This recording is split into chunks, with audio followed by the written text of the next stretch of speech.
Советский Союз тоже жил изгоем 50 лет. Понимаете, когда-нибудь все равно изгоем ты не сможешь жить вечно. То есть... Вот почему сегодня 150 миллионов граждан России, там, в большинстве своем случае, поддерживают политику своего президента военного преступника. Ну, знаете почему? Почему? А потому что идет параллельный процесс закрытия внешней информации. И все, кто смог из России уехать, пару миллионов более-менее думающих людей, они стали перед выбором: лучше мы покинем Россию, там поселимся в Грузии, в Армении, в Турции, где еще там, в Казахстане. Те, которые имели там более-менее родственников и в Европе.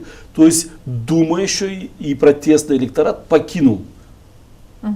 Вот я вам скажу, я был на конференции в Германии, и со мной были там и мы люди с Киева, и мы поговорили по-украински и по-русски, кстати. И подошел человек и сказал: я русский, простите нас, если можете.